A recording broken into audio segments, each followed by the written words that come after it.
Capítulo 18. Un reformador americano. ¿Qué sucede cuando alguien dedica su vida a Dios, abre la Biblia y empieza a estudiarla cuidadosamente? Hay fuerza en la palabra de Dios. Y hay una riqueza de conocimiento en sus profecías. Un agricultor íntegro y de corazón recto, que había llegado a dudar de la autoridad divina de las Santas Escrituras, pero que deseaba sinceramente conocer la verdad, fue el hombre especialmente escogido por Dios para dar principio a la proclamación de la segunda venida de Cristo. Poseía una robusta constitución, y ya desde su niñez dio pruebas de una inteligencia poco común, que se fue acentuando con la edad. Su espíritu era activo y bien desarrollado, y ardiente su sed de saber. Su carácter moral era irreprochable, y gozaba de envidiable reputación, siendo generalmente estimado por su integridad, su frugalidad y su benevolencia. Durante su infancia estuvo sujeto a influencias religiosas. Sin embargo, siendo aún niño tuvo trato con deístas, cuya influencia fue reforzada por el hecho de que la mayoría de ellos eran buenos ciudadanos y hombres de disposiciones humanitarias y benévolas. Al rozarse con esos hombres, Miller llegó a adoptar sus opiniones. Las interpretaciones corrientes de las Sagradas Escrituras presentaban dificultades que le parecían insuperables, pero como al paso que sus nuevas creencias le hacían rechazar la Biblia, no le ofrecían nada mejor con que sustituirla. Distaba mucho de estar satisfecho. Sin embargo, conservó esas ideas cerca de 12 años. Pero a la edad de 34, el Espíritu Santo obró en su corazón y le hizo sentir su condición de pecador. No hallaba en su creencia anterior seguridad alguna de dicha para más allá de la tumba. En ese estado permaneció varios meses. De pronto, dice, el carácter de un Salvador se grabó hondamente en mi espíritu. Me pareció que bien podía existir un ser tan bueno y compasivo, que expiara nuestras transgresiones, y nos librara así de sufrir la pena del pecado. Sentí inmediatamente cuán amable había de ser este alguien, y me imaginé que podría yo echarme en sus brazos, y confiar en su misericordia. Pero surgió la pregunta: ¿cómo se puede probar la existencia de tal ser? Encontré que, fuera de la Biblia, no podía obtener prueba alguna de la existencia de semejante Salvador, o siquiera de una existencia futura. Discerní que la Biblia presentaba precisamente un Salvador como el que yo necesitaba, pero no veía como un libro no inspirado pudiera desarrollar principios tan perfectamente adaptados a las necesidades de un mundo caído. Me vi obligado a admitir que las Sagradas Escrituras debían ser una revelación de Dios. Las Escrituras, que antes eran obscuras y contradictorias, se volvieron entonces antorcha a mis pies y luz a mi senda. En ella encontré revelado todo lo que mi corazón podía desear, y un remedio para toda enfermedad del alma. Perdí enteramente el gusto por otra lectura, y me apliqué de corazón a adquirir sabiduría de Dios. Miller hizo entonces pública profesión de fe en la religión que había despreciado antes. Pero sus compañeros incrédulos no tardaron en aducir todos aquellos argumentos de que él mismo había echado mano a menudo, contra la autoridad divina de las Santas Escrituras. Él no estaba todavía preparado para contestarles. Resolvió estudiar las Sagradas Escrituras por su cuenta, y averiguar si toda contradicción aparente no podía armonizarse. Procurando poner a un lado toda opinión preconcebida, y prescindiendo de todo comentario, comparó pasaje con pasaje con la ayuda de las referencias marginales y de la concordancia. Cuando encontraba algún pasaje obscuro, solía compararlo con todos los demás textos que parecían tener alguna referencia con el asunto en cuestión. Reconocía a cada palabra el sentido que le correspondía en el tema de que trataba el texto, y si la idea que de él se formaba armonizaba con cada pasaje colateral, la dificultad desaparecía. Así, cada vez que daba con un pasaje difícil de comprender, encontraba la explicación en alguna otra parte de las Santas Escrituras. A medida que estudiaba y oraba fervorosamente para que Dios le alumbrara, lo que antes le había parecido obscuro se le aclaraba. Con profundo interés estudió los libros de Daniel y el Apocalipsis, siguiendo los mismos principios de interpretación que en los demás libros de la Biblia, y con gran gozo comprobó que los símbolos proféticos podían ser comprendidos. Vio que en la medida en que se habían cumplido, las profecías lo habían hecho literalmente, que todas las diferentes figuras, metáforas, parábolas, similitudes, etc., o estaban explicadas en su contexto inmediato, o los términos en que estaban expresadas eran definidos en otros pasajes, y que cuando eran así explicados debían ser entendidos literalmente. Tomando por criterio el modo en que las profecías se habían cumplido en lo pasado, para considerar el modo en que se cumplirían las que quedaban aún por cumplirse, se convenció de que el concepto popular del reino espiritual de Cristo, un milenio temporal antes del fin del mundo, no estaba fundado en la palabra de Dios. Esta doctrina, que indicaba 1000 años de justicia y de paz antes de la venida personal del Señor, difería para un futuro muy lejano los terrores del día de Dios. Pero por agradable que ella sea, es contraria a las enseñanzas de Cristo y de sus apóstoles, quienes declaran que el trigo y la cizaña crecerán juntos hasta la siega al fin del mundo. La doctrina de la conversión del mundo y del reino espiritual de Cristo no era sustentada por la Iglesia apostólica. No fue generalmente aceptada por los cristianos hasta casi a principios del siglo XVIII. Como todos los demás errores, este también produjo malos resultados. Enseñó a los hombres a dejar para un remoto porvenir la venida del Señor, y les impidió que dieran importancia a las señales de su cercana llegada. Infundía un sentimiento de confianza y seguridad mal fundado, y llevó a muchos a descuidar la preparación necesaria para ir al encuentro de su Señor. Miller encontró que la venida verdadera y personal de Cristo está claramente enseñada en las Santas Escrituras.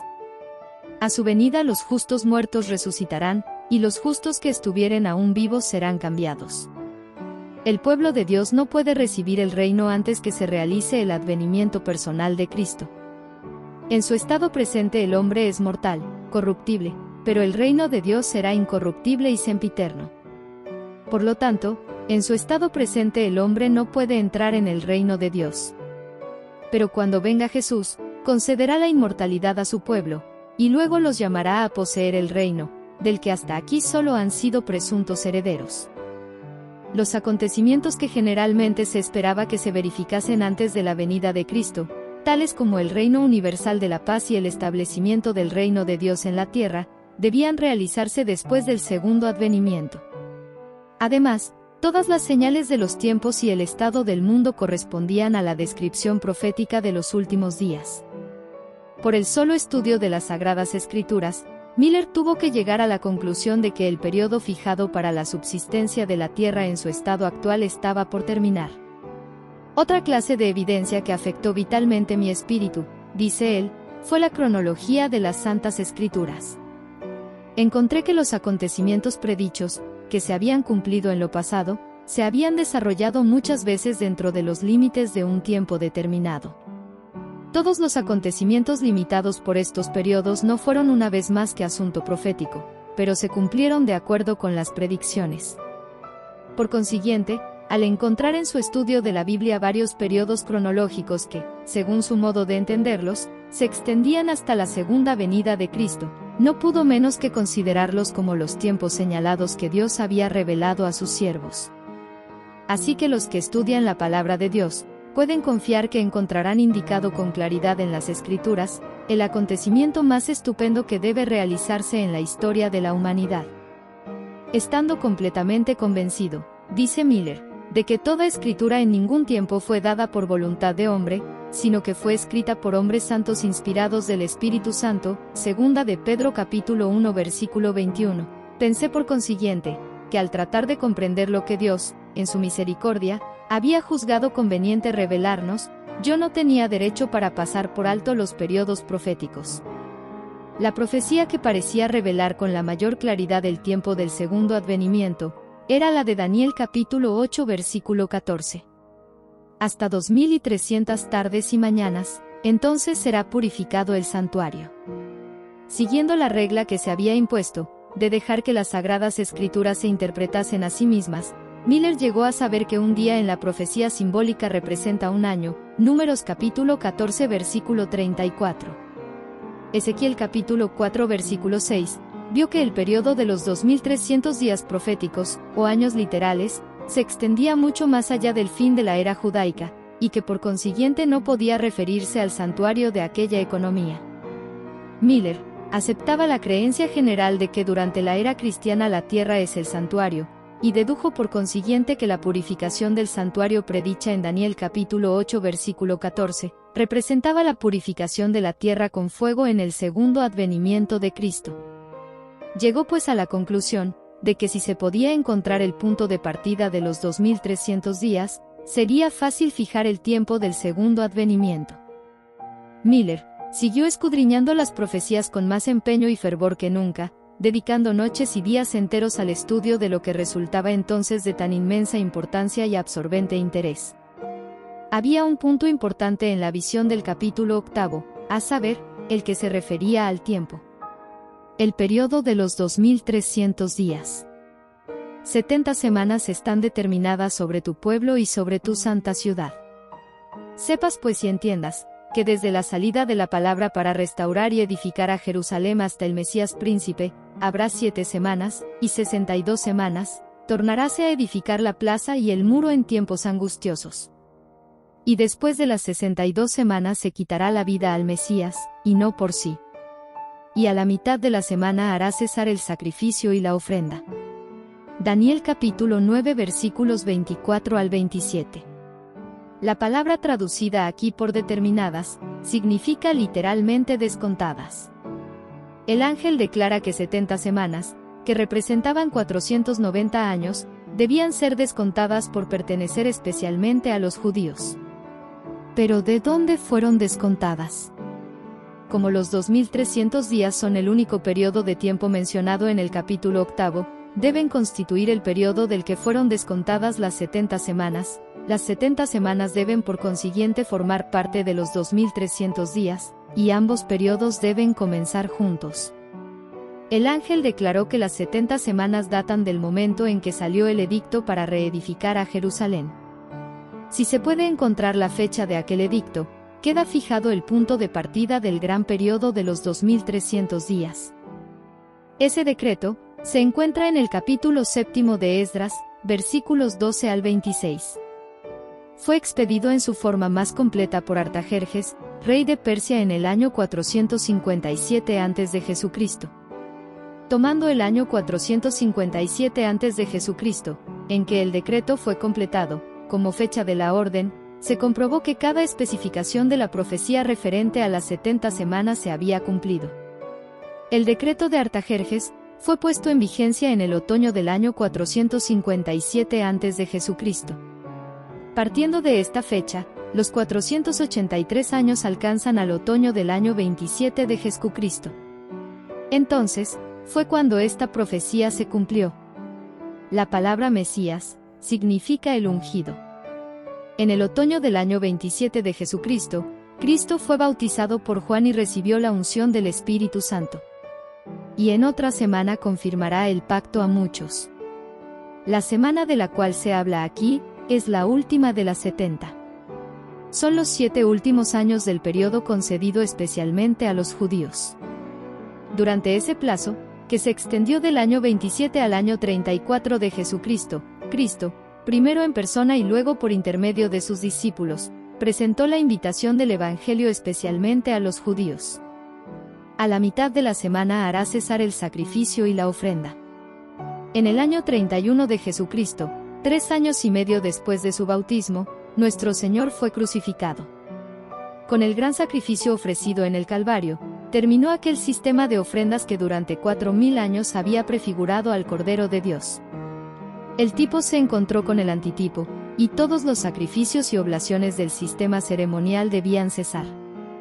Las 70 semanas, o 490 años concedidos a los judíos, terminaron, como lo vimos, en el año 34 de Jesucristo. En dicha fecha, por auto del Sanedrín judaico, la nación selló su rechazamiento del Evangelio con el martirio de Esteban, y la persecución de los discípulos de Cristo. Hasta aquí cada uno de los detalles de las profecías se ha cumplido de una manera sorprendente, y el principio de las 70 semanas queda establecido irrefutablemente en el año 457 a.C. y su fin en el año 34 de Jesucristo. Partiendo de esta fecha no es difícil encontrar el término de los 2300 días. Las 70 semanas, 490 días, descontadas de los 2300 días, quedaban 1810 días. Concluidos los 490 días, quedaban aún por cumplirse los 1810 días. Contando desde 34 de Jesucristo, los 1810 años alcanzan al año 1844. Por consiguiente, los 2300 días de Daniel capítulo 8 versículo 14, terminaron en 1844.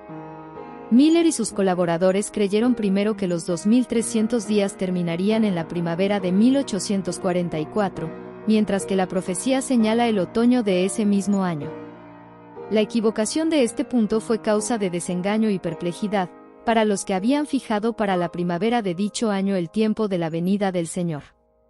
Pero esto no afectó en lo más mínimo la fuerza de la argumentación que demuestra que los 2300 días terminaron en el año 1844, y que el gran acontecimiento representado por la purificación del santuario debía verificarse entonces. Al empezar a estudiar las Sagradas Escrituras como lo hizo, para probar que son una revelación de Dios, Miller no tenía la menor idea de que llegaría a la conclusión a que había llegado. Apenas podía él mismo creer en los resultados de su investigación. Pero las pruebas de la Santa Escritura eran demasiado evidentes y concluyentes para rechazarlas. Había dedicado 2 años al estudio de la Biblia, cuando, en 1818, llegó a tener la solemne convicción de que unos 25 años después, aparecería Cristo para redimir a su pueblo. No pudo menos que sentir que era deber suyo impartir a otros la luz que había recibido. Esperaba encontrar oposición de parte de los impíos, pero estaba seguro de que todos los cristianos se alegrarían en la esperanza de ir al encuentro del Salvador a quien profesaban amar. Lo único que temía era que en su gran júbilo por la perspectiva de la gloriosa liberación que debía cumplirse tan pronto, muchos recibiesen la doctrina sin examinar detenidamente las Santas Escrituras para ver si era la verdad. De aquí que vacilara en presentarla, por temor de estar errado y de hacer descarriar a otros. Esto le indujo a revisar las pruebas que apoyaban las conclusiones a que había llegado, y a considerar cuidadosamente cualquiera dificultad que se presentase a su espíritu. Encontró que las objeciones se desvanecían ante la luz de la palabra de Dios. Los 5 años que dedicó a esos estudios le dejaron enteramente convencido de que su manera de ver era correcta. El deber de hacer conocer a otros, lo que él creía estar tan claramente enseñado en las Sagradas Escrituras, se le impuso entonces con nueva fuerza. Empezó a presentar sus ideas en círculo privado siempre que se le ofrecía la oportunidad, rogando a Dios que algún ministro sintiese la fuerza de ellas y se dedicase a proclamarlas. Pero no podía librarse de la convicción de que tenía un deber personal que cumplir dando el aviso. De continuo se presentaban a su espíritu las siguientes palabras: «Anda y anúncialo al mundo, su sangre demandaré de tu mano». Esperó 9 años, y la carga continuaba pesando sobre su alma, hasta que en 1831 expuso por primera vez en público las razones de la fe que tenía. Con temblor dio principio a su obra de conducir a sus oyentes paso a paso, a través de los periodos proféticos hasta el segundo advenimiento de Cristo. Con cada esfuerzo cobraba más energía y valor al ver el marcado interés que despertaban sus palabras.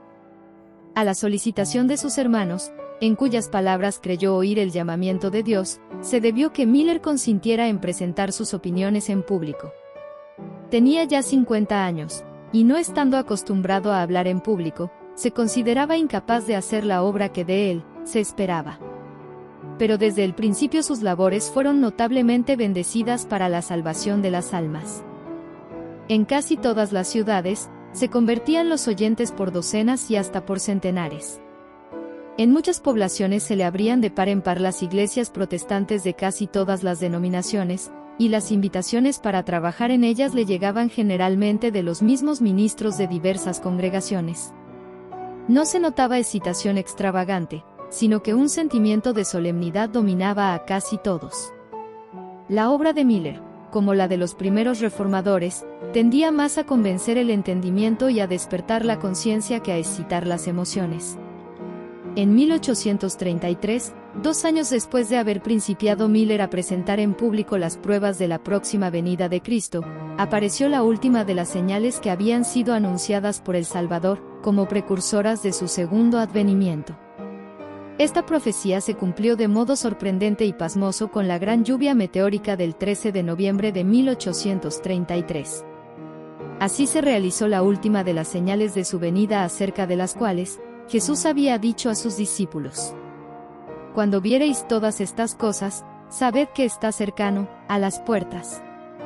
Mateo capítulo 24 versículo 33. Después de estas señales, Juan vio que el gran acontecimiento que debía seguir consistía en que el cielo desaparecía como un libro cuando es arrollado, mientras que la tierra era sacudida, las montañas y las islas eran movidas de sus lugares, y los impíos, aterrorizados, trataban de esconderse de la presencia del Hijo del Hombre. Apocalipsis capítulo 6 versículos 12 al 17.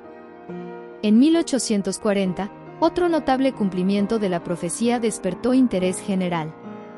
2 años antes, Josías Litch, uno de los principales ministros que predicaban el segundo advenimiento, publicó una explicación del capítulo 9 del Apocalipsis, que predecía la caída del Imperio Otomano. Según sus cálculos, esa potencia sería derribada en el año 1840 de Jesucristo, durante el mes de agosto. El acontecimiento cumplió exactamente la predicción. Cuando esto se llegó a saber, multitudes se convencieron de que los principios de interpretación profética adoptados por Miller y sus compañeros eran correctos, con lo que recibió un impulso maravilloso el movimiento adventista. Y de 1840 a 1844 la obra se extendió rápidamente. Guillermo Miller poseía grandes dotes intelectuales, disciplinadas por la reflexión y el estudio, y a ellas añadió la sabiduría del cielo al ponerse en relación con la fuente de la sabiduría. Sin apasionamiento ni agitación, examinaba todas las teorías y doctrinas a la luz de la palabra de Dios. Sin embargo, no prosiguió su obra sin encontrar violenta oposición. Las verdades que proclamaba no fueron recibidas favorablemente por los maestros religiosos del pueblo. Como estos no podían sostener sus posiciones apoyándose en las Santas Escrituras, se vieron obligados a recurrir a los dichos y doctrinas de los hombres, a las tradiciones de los padres. La falta de argumentos bíblicos de parte de sus adversarios era suplida por el ridículo y la burla.